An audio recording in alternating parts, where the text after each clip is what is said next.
Hello प्यारे बच्चों, कैसे हैं आप सब। उम्मीद करते हैं आप सब ठीक होंगे। एक बार फिर से आपके YouTube channel study with GM में आपका स्वागत है। आप सभी को पता है हम सब इस समय यूपी SSS मुख्य सेविका की तैयारी कर रहे हैं और ये आज जो है आपका जो आज का विषय है यानी टॉपिक है वो परिवार है। इससे पहले हमने विवाह विषय पर चर्चा किया था यानी उसको पढ़ाया था और जितने भी विवाह टॉपिक से जो क्वेश्चन बन रहे थे MCQ टाइप के वो भी हमने आपके लिए सॉल्व करवाया। ऐसे ही आपका ये चलता रहेगा। एक दिन जो होगा कि आपका जिस भी टॉपिक से अगर आज हम पढ़ा रहे हैं थ्योरी क्लास तो उसके जस्ट अगले दिन ही क्या होगा कि उसका MCQ करवाया जाएगा। बीच में एक दिन जो है यानी कि पिछले दिन जो बीत चुका कल, उस दिन हम लेक्चर नहीं ले पाए, थोड़ी प्रॉब्लम थी, तो उसके लिए क्षमा चाहते हैं। और चलिए स्टार्ट करते हैं अपने टॉपिक को।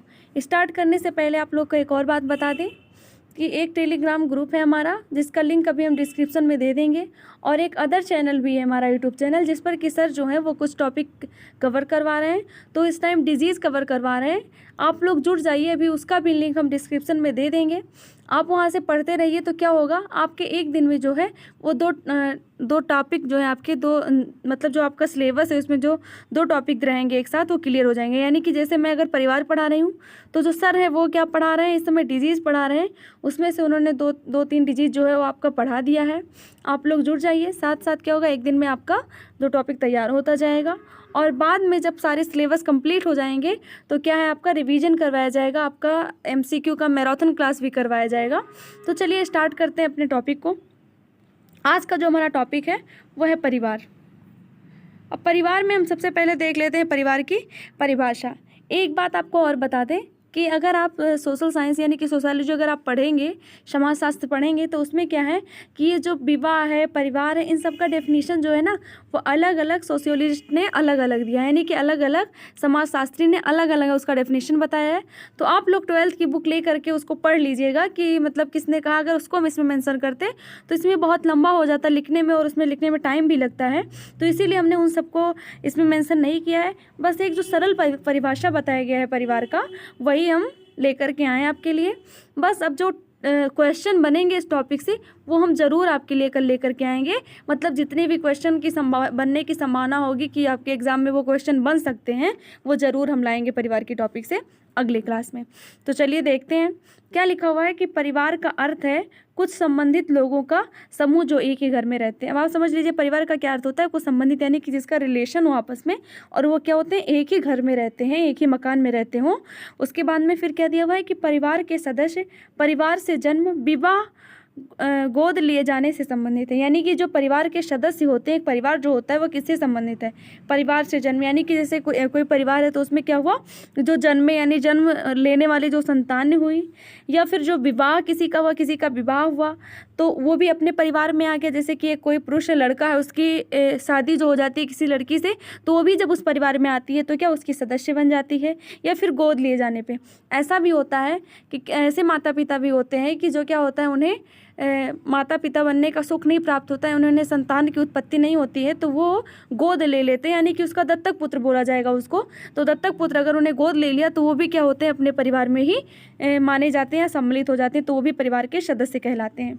तो क्या है परिवार का अर्थ जो है ये कुछ संबंधित लोगों का समूह है जो एक ही घर में रहते हैं। परिवार के सदस्य परिवार से जन्म, विवाह व गोद लिए जाने से संबंधित हैं। चलिए और देख लेते हैं परिवार के बारे में। परिवार के बारे में और कुछ डेफिनेशन टाइप ही है आपका ये एक प्रकार से समझ लीजिए परिवार का परिभाषा ही है। तो इसमें क्या है कि परिवार जो है वो सामाजिक व्यवस्था का महत्वपूर्ण आधार स्तंभ है। परिवार क्या है, सामाजिक व्यवस्था का आपका क्या है कि आधार स्तंभ है जिसका व्यक्तित्व के जीवन में प्राथमिक महत्व होता है। परिवार सामाजिक संगठन की सार्वभौमिक एवं सार्वकालिक निर्माणक इकाई है। सार्वभौमिक का मतलब तो आज समझ ही रहे होंगे आप, समान रूप से हो गया, ठीक है। और ये जो सार्वकालिक है इसका भी मतलब समझ रहे हैं कि सभी समय या फिर समान समय में क्या है, समान समय या फिर समान रूप से निर्माणक इकाई है। फिर क्या है कि परिवार के द्वारा ही सामाजिक संबंधों का निर्माण होता है।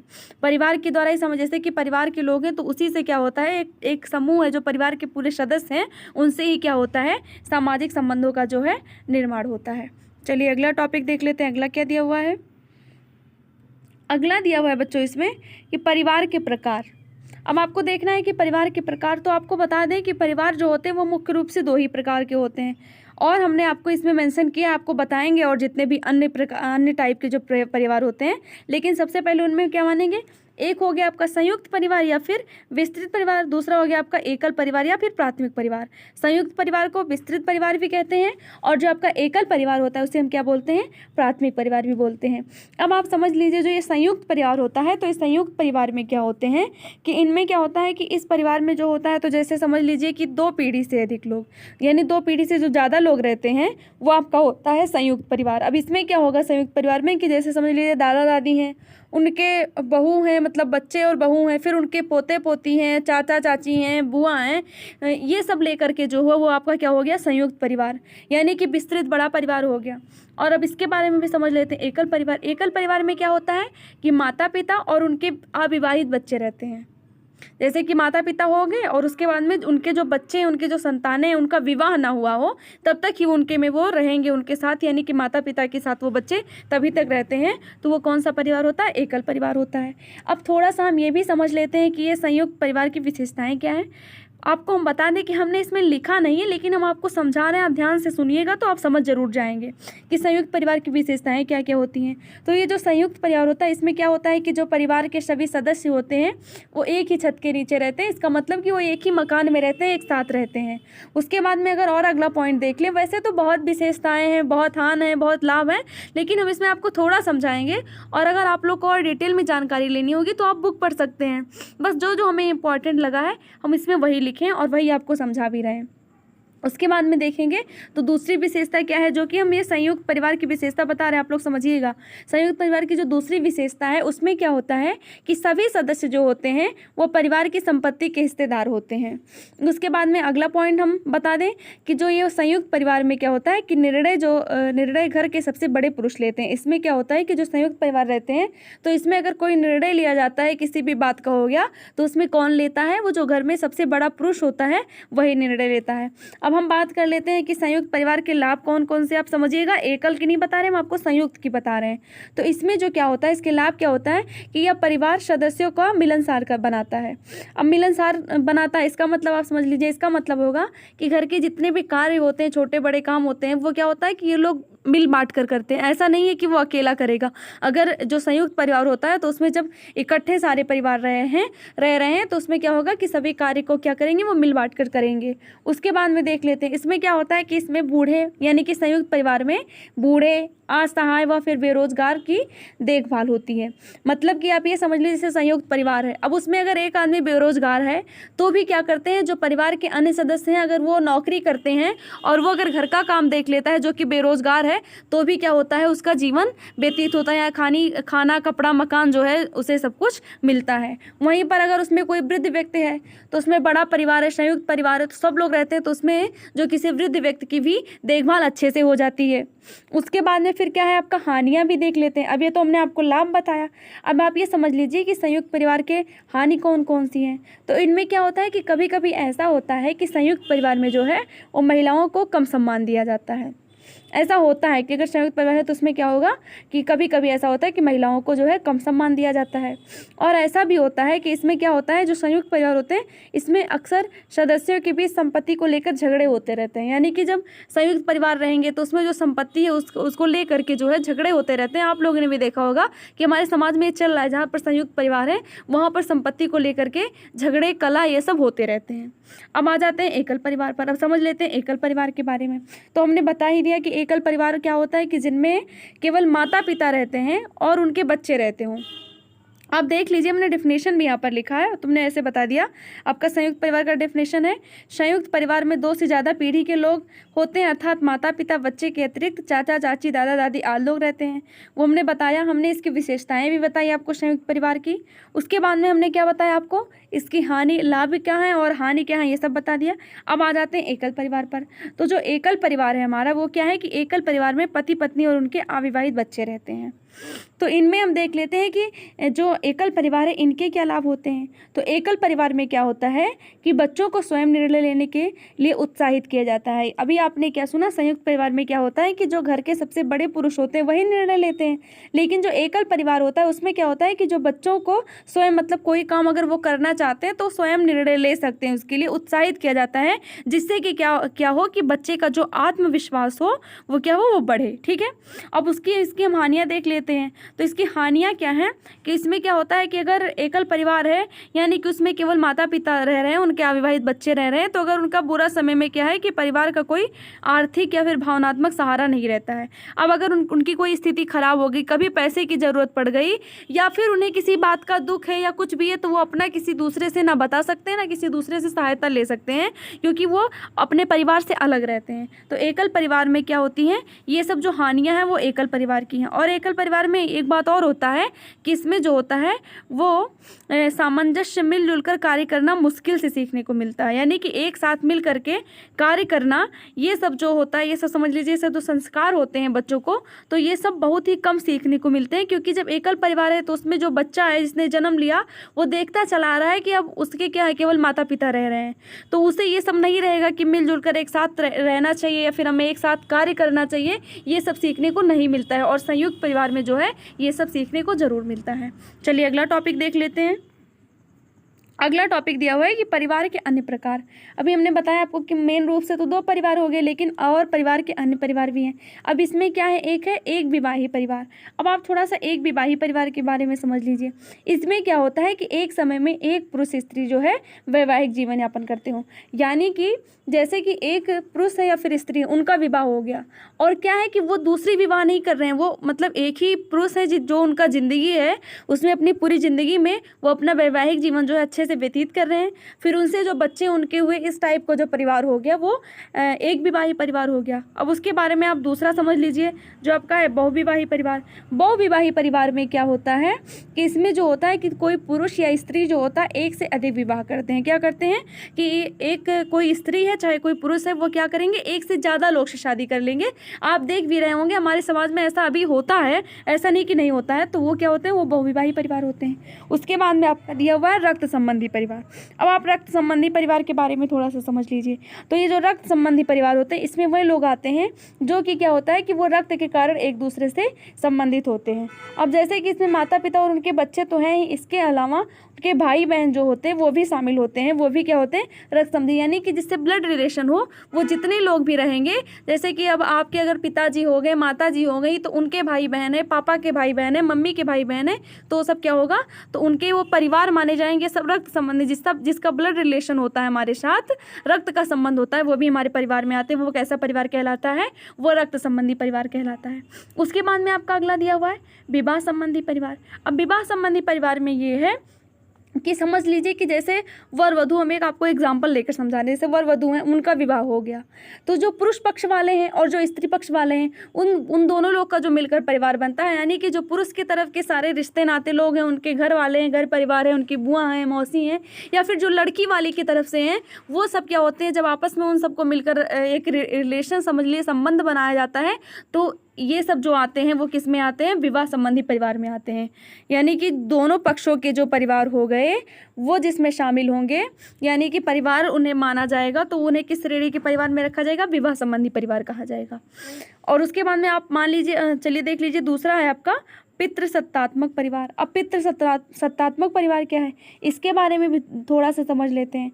तो इसमें क्या होता है कि जिसमें पुरुष जो होता है वो प्राथमिक शक्ति और राजनीतिक नेतृत्व, नैतिक अधिकार, सामाजिक विशेषाधिकार और संपत्ति नियंत्रण में भूमिका निभाते हैं।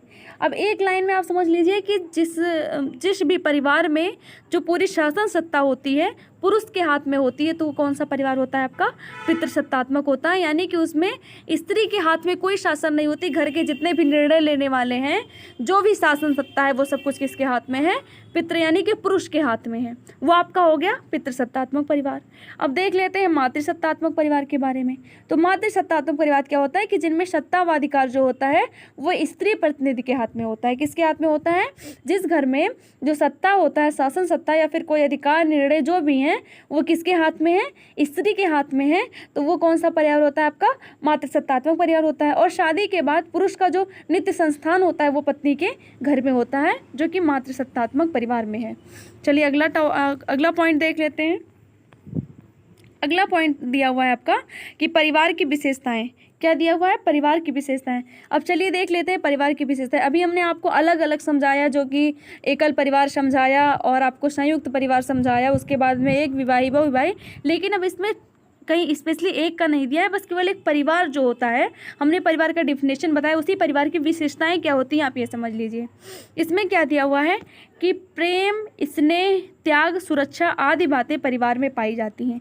यानी कि परिवार के सदस्यों से ही हमें क्या मिलता है? प्रेम, स्नेह या फिर त्याग करने की जो, समझ लीजिए कि त्याग करने का जो ज्ञान होता है, या फिर प्रेम, स्नेह, सुरक्षा, ये सब बातें क्या हैं? परिवार में ही पाई जाती हैं। बच्चों के लिए प्रारंभिक सामाजिक पर्यावरण परिवार ही प्रदान करता है। क्या बताया गया है कि बच्चों के लिए, यानी कि जो शादी हुई उसके बाद में जब संतान उत्पत्ति हुई, बच्चे हुए, तो उसमें क्या बताया गया है कि प्रारंभिक सामाजिक पर्यावरण परिवार ही प्रदान करता है। उसके बाद में क्या दिया हुआ है कि व्यक्ति का सामाजिकरण परिवार से ही प्रारंभ होता है। व्यक्ति का क्या है? सामाजिकरण जो है वो परिवार से ही प्रारंभ होता है। अब थोड़ा सा सामाजिकरण का मतलब समझ लीजिए कि सामाजिकरण अगर हम बता दें तो सामाजिकरण क्या है? जिसके माध्यम से मनुष्य समाज के विभिन्न व्यवहार, रीति रिवाज, गतिविधियां आदि सीखता है, वही सामाजिकरण होता है। अब आप समझ गए होंगे सामाजिकरण क्या है। सामाजिकरण क्या है? एक बार फिर से सुन लीजिए। सामाजिकरण वह है, इसका अर्थ आप समझ लीजिए, जिसमें क्या होता है? जिसके माध्यम से मनुष्य समाज के विभिन्न व्यवहार, रीति रिवाज और मतलब जो भी, समझ लीजिए, जो भी रीति रिवाज प्रचलित हैं या फिर जो भी समाज के नियम प्रचलित हैं, उनको जो है सीखता है मनुष्य, वही क्या होता है? वही सामाजिकरण होता है। तो परिवार क्या होता है कि व्यक्ति का सामाजिकरण परिवार से ही होता है। उसके बाद में परिवार में संस्कारों के माध्यम से पड़ा प्रभाव व्यक्ति की आदतों एवं स्वभाव का निर्माण करता है। क्या है कि परिवार में संस्कारों के माध्यम से पड़ा प्रभाव व्यक्ति की आदतों एवं स्वभाव का निर्माण करता है। यानी कि समझ लीजिए आप कि जैसे जो परिवार के लोगों से जो संस्कार पड़ेगा, कोई अगर बच्चा, समझ लीजिए एक बच्चे का एग्जांपल लेकर समझा रहे हैं, और वो संयुक्त परिवार में रहता है या फिर एकल परिवार में जैसा भी रहता है, तो क्या होता है कि जो संस्कार उसको दिए जाएंगे उसी का प्रभाव क्या होता है? व्यक्ति की आदत एवं स्वभाव पर पड़ेगा। अगर अच्छा संस्कार दिया जाएगा तो उस व्यक्ति का जो स्वभाव होगा वो अच्छा रहेगा। अगर उसे बुरा दिया जाएगा तो उसकी आदतें बुरी रहेंगी और उसका स्वभाव भी जो होगा वो बुरा रहेगा। चलिए अगला पॉइंट देख लेते हैं। अगला पॉइंट दिया हुआ है कि परिवार बच्चे को जन्म देने की क्रिया को वैध बनाता है। क्या है? ये भी एक परिवार की विशेषता है। अब अगर बिना शादी के अगर कोई संतान उत्पत्ति करता है तो क्या उसे बहुत ही, अपने समाज में बहुत ही बुरा माना जाता है। तो ये जो परिवार होता है, ये बच्चे को जन्म देने की क्रिया को क्या है? वैध बनाता है। ये भी एक विशेषता है परिवार की। उसके बाद में क्या है कि परिवार से बच्चों को ऐसा पहला सामाजिक परिवेश मिलता है जिससे बच्चे अपने समाज और संस्कृति को समझना शुरू करते हैं। मैंने आपको बताया है कि परिवार में जो है क्या होता है कि सामाजिक परिवेश मिलता है। इसका मतलब है कि उसमें जो है बच्चों को सबसे पहले समझ लीजिए संस्कार सिखाए जाते हैं, अच्छे बुरे विचार बताए जाते हैं। तो उनमें क्या होता है कि जिससे बच्चे अपने समाज और संस्कृति को समझना शुरू करते हैं। चलिए अगला पॉइंट देख लेते हैं। अगला पॉइंट अब दिया हुआ है कि परिवार का कार्य क्या है। अब चलिए देख लेते हैं कि परिवार का कार्य क्या है। तो इसमें सबसे फर्स्ट पॉइंट देखते हैं। इसमें लिखा है कि परिवार नवजात शिशुओं व बच्चों, किशोरों, बीमारों और बुजुर्गों की सबसे अच्छी देखभाल करता है। परिवार क्या करता है? नवजात शिशु यानी कि जन्म लेने के बाद जो शिशु जन्म लेते हैं उनकी, और फिर बच्चों की, यानी कि जो शिशु शैशवावस्था से जब बच्चे थोड़े बड़े होने लगते हैं तो बच्चों की, किशोरों की किशोरावस्था भी आप लोग समझ रहे होंगे, और बीमारों तथा बुजुर्गों की सबसे अच्छी देखभाल जो करता है वो परिवार ही करता है। उसके बाद में अगला पॉइंट दिया हुआ है, परिवार अपने सदस्यों को शिक्षित करता है। परिवार क्या करता है कि जितने भी परिवार के सदस्य हैं उनको शिक्षित करता है। अब समझ लीजिए, चाहे वो विद्यालय में भेजकर चाहे शिक्षा प्रदान करें या फिर जो संस्कार समझाए जाते हैं, कुछ शिक्षा ऐसा नहीं, जो प्रारंभिक शिक्षा होती है बच्चों की, तो क्या होती है वो घर से ही स्टार्ट होती है। क्योंकि बच्चा जब छोटा रहता है तो विद्यालय जाना प्रारंभ तो कर नहीं देता है। तो क्या होता है कि जो शिक्षा होता है, ज्ञान होता है, वो सबसे प्रारंभिक शिक्षा, पहली शिक्षा जो होती है उसे घर से ही मिलती है। विद्यालय में तो समझ लीजिए कि केवल बस किताबी ज्ञान के लिए भेजा जाता है। अगर व्यक्ति को समझना है, उसके आचार विचार को समझना है, तो ये सब, इन सब की शिक्षा कहाँ से मिलती है? उसे अपने परिवार से मिलती है। उसके बाद में अगला पॉइंट दिया हुआ है आपका कि परिवार बच्चों को समाज के नियम सिखाता है। हमने अभी बताया भी, इससे पहले भी आपको बताया था कि परिवार क्या होता है, बच्चों को समाज के नियम सिखाता है। मतलब कि सामाजिकरण, इसको सामाजिकरण ही कह लीजिए, यानी कि जिसमें क्या होता है कि समाज के विभिन्न व्यवहार, रीति रिवाज जो और गतिविधियां जो है वो आदि सीखने को मिलता है। वही क्या है कि परिवार बच्चों को समाज के नियम भी सिखाता है। उसके बाद में अगला दिया हुआ है कि परिवार जो है, परिवार के प्रत्येक सदस्य की आधारभूत जरूरत जैसे कि भोजन, आवास, कपड़ा उपलब्ध कराया जाता है। वही घर के कार्य जिम्मेदारियों में हाथ बटाते हैं। अब इसमें क्या होता है कि जो परिवार के प्रत्येक सदस्य होते हैं, तो परिवार ही क्या करता है कि अपने प्रत्येक सदस्य को, जैसे कि भोजन यानी आपका खाना हो गया, आवास घर हो गया, कपड़ा हो गया यानी पहनने के लिए जो वस्त्र हो गए, ये सब क्या है परिवार ही उपलब्ध कराता है। उसके बाद में क्या है कि वह घर के कार्य जिम्मेदारियों में हाथ बटाते हैं, यानी कि जो परिवार के सदस्य होते हैं वह क्या करते हैं कि घर के जो कार्य होते हैं, यानी काम जो होते हैं और जिम्मेदारियां जो होती हैं, उनमें क्या होते हैं परिवार के सदस्य सब मिल करके काम करते हैं या फिर हाथ बटाते हैं। उसके बाद में अगला पॉइंट दिया हुआ है, अगला पॉइंट देख लेते हैं। अगला पॉइंट इसमें दिया हुआ है कि परिवार मनोरंजन का भी स्रोत है। मतलब कि जैसे अगर एक परिवार है तो उसके सभी सदस्य एक साथ रह रहे हैं, तो उसमें क्या होगा कि परिवार जो है वो मनोरंजन का भी स्रोत है। परिवार प्रसन्नता का स्रोत हो सकता है, जहाँ परिवार के सभी सदस्य एक दूसरे से बातचीत कर सकते हैं। यहाँ के लिख गया, लेकिन यहाँ होना चाहिए कर सकते हैं, खेल सकते हैं। अब आप समझ लीजिए कि जैसे कई परिवार हैं, 2-4 लोग हैं, इकट्ठा बैठे हैं, तो कोई हंसी मजाक भी कर लिए, तो ये भी क्या हो गया, एक मनोरंजन का स्रोत हो गया। उसके बाद में खेल लिए अगर एक दूसरे के साथ में, तो ये भी क्या हो गया, मनोरंजन का ही स्रोत हो गया। यानी जो परिवार को माना गया है, तो क्या कहा गया है कि परिवार जो है मनोरंजन का स्रोत भी है। उसके बाद में अगला जो दिया हुआ है वो दिया हुआ है कि परिवार बच्चों के सामाजिकरण का भी कार्य करता है। यानी जो बच्चों है, समाज के रीति रिवाज, नियम जो है, ये सब भी सिखाता है बच्चों को। वो कौन सिखाता है? परिवार ही सिखाता है। उसके बाद में दिया हुआ है कि परिवार यौन संबंधी कार्य भी करता है, जो प्रत्येक प्राणी की जैविक आवश्यकता है। चलिए अगला पॉइंट देख लेते हैं। अब लास्ट में आपका दिया हुआ है कि परिवार का महत्व। अब समझ लीजिए कि आपने क्या क्या जाना, परिवार की परिभाषा। उसके बाद में क्या देखा, परिवार के प्रकार हैं, उसको भी हमने समझाया आपको। उसके बाद में अपने परिवार की विशेषताएं जानी। उसके बाद में क्या हमने आपको बताया कि परिवार के कार्य क्या हैं। अब क्या बात आती है परिवार के महत्व की, तो चलिए देख लेते हैं परिवार का महत्व क्या होता है। तो परिवार जो होता है, परिवार व्यक्ति को मजबूत रूप से भावनात्मक सहारा प्रदान करता है। क्या करता है? परिवार व्यक्ति को मजबूत रूप से भावनात्मक सहारा, भावनात्मक मतलब आप लोग समझ रहे होंगे, जो कि भावना जैसे कि अंदर से समझ लीजिए, मनोबल जिसका बढ़ाना, उसी को कह लीजिए कि भावनात्मक सहारा प्रदान करता है। उसके बाद में है कि जीवन में सब कुछ प्राप्त कर पाने की काबिलियत हमें परिवार द्वारा प्रदान की जाती है। जैसे कि हमें कुछ भी करना है, तो जो हमें काबिल होने का जो एक वो होता है कि हम काबिल हो गए किसी चीज़ में, हमें सफलता मिल गई, काबिलियत जो हमें मिला, काबिलियत या किसी चीज़ को कर पाने की जो काबिलियत समझ लीजिए, गुण ही समझ लीजिए, तो वो क्या होती है, परिवार के द्वारा ही मिलती है। कि हम कोई चीज़ अगर कर सकते हैं, कुछ अच्छा कर लिए, कोई सक्सेस हो गया, तो ये सब जो कर पाने का गुण है वो किससे मिलता है? परिवार के द्वारा ही मिलता है। उसके बाद में दिया है कि परिवार से ही सही मार्गदर्शन से व्यक्ति सफलता के उच्च शिखर को प्राप्त करता है। अगर परिवार के लोगों के द्वारा सही मार्गदर्शन किया गया होगा, सही शिक्षा दी गई होगी, सही संस्कार दिए गए होंगे, तो उससे क्या होता है कि व्यक्ति सफलता के उच्च शिखर को भी प्राप्त करता है। और इसके विपरीत जो है, गलत मार्गदर्शन में व्यक्ति अपने पथ से भटक जाता है। यही क्या होता है कि अगर परिवार से सही मार्गदर्शन ना मिला, सही संस्कार ना मिले, सही शिक्षा ना मिली, तो उससे क्या होता है कि जो व्यक्ति होता है वो अपने पथ से भटक जाता है, यानी कि गलत रास्ते पर चल जाता है। तो बस बच्चों, आज के लिए इतना ही। आपको हमारा वीडियो अगर पसंद आए तो वीडियो को लाइक करें, और अगर आप हमारे चैनल पर नए हैं तो चैनल को सब्सक्राइब करें, साथ में बेल आइकन भी प्रेस करें, जिससे कि हमारा वीडियो जो है वो सबसे पहले आपके पास पहुंचे। और एक बार फिर से आपको हम बता रहे हैं कि हमारा जो टेलीग्राम ग्रुप है, आप लोग उससे जुड़ जाइए। उससे क्या होगा कि आप अपनी तैयारी को बहुत ही बेहतरीन तरीके से कर सकते हैं, क्योंकि वहाँ पर मॉक टेस्ट करवाया जा रहा है। और जो हमारा अदर यूट्यूब चैनल है उससे भी जुड़ जाइए, क्योंकि कुछ टॉपिक मैं कवर करवा रही हूँ, कुछ जो सर हैं वो कुछ कवर करवा रहे हैं, तो साथ साथ आपके 2 टॉपिक कवर हो जाएंगे। तो इसीलिए आप लोग से रिक्वेस्ट है, आप लोग जुड़ जाइए। वहाँ पर सर डिजीज पढ़ा रहे हैं, बहुत ही अच्छे तरीके से एक्सप्लेन करके पढ़ा रहे हैं। अगर आप लोग वहाँ से पढ़ लेंगे तो आपकी डिजीज से जितने भी क्वेश्चन बनेंगे, आप लोग अपने एग्जाम में बहुत ही आसानी से कर ले जाएंगे।